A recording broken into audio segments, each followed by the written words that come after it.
Indonesia dari Prodi Teknik Sipil dengan NIM 10 11 23 11 42.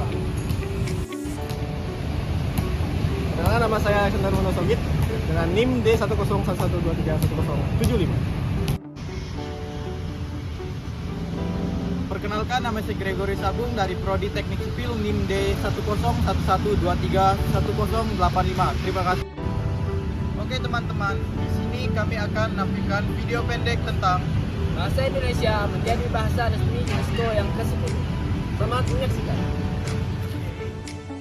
Bahasa Indonesia ditetapkan sebagai bahasa resmi UNESCO pada Senin 20 November 2023 di markas besar UNESCO di Prancis. Muhammad Omal, Duta Besar Republik Indonesia untuk Prancis dan Republik Andorra dan Monaco, mengatakan keputusan ini menjadikan bahasa Indonesia sebagai bahasa resmi ke-10 yang diakui oleh Majelis Umum UNESCO.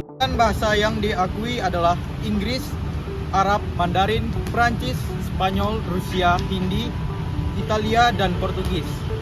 Badan khusus PBB untuk Pendidikan, Ilmu Pengetahuan, dan Kebudayaan mengadopsi bahasa Indonesia melalui resolusi bertajuk Pengakuan Bahasa Indonesia sebagai Bahasa Resmi Majelis Umum UNESCO.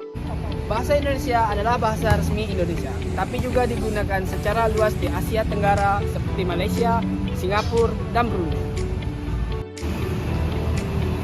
Luar Asia Tenggara terdapat komunitas kecil berbahasa Indonesia di Belanda dan Suraimi. Oleh karena itu, meskipun bahasa Indonesia bukan bahasa resmi, namun bahasa ini berpengaruh dan digunakan di beberapa negara.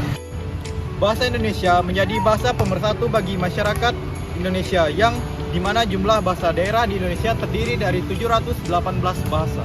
Dari 718 bahasa daerah, 90% tersebar di wilayah Indonesia bagian timur.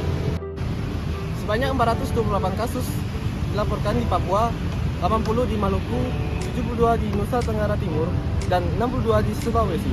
Karena banyaknya bahasa, Indonesia menjadi negara terbesar kedua di dunia setelah Papua Nugini dengan jumlah bahasa daerah terbanyak. Ini bukan hanya sekedar pengakuan.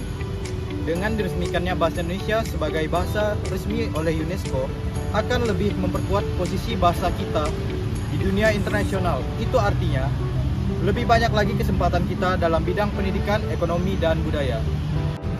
Selain itu, mungkin akan meningkatkan minat orang asing untuk belajar bahasa Indonesia. Jadi, bahasa Indonesia dapat dipelajari oleh orang luar.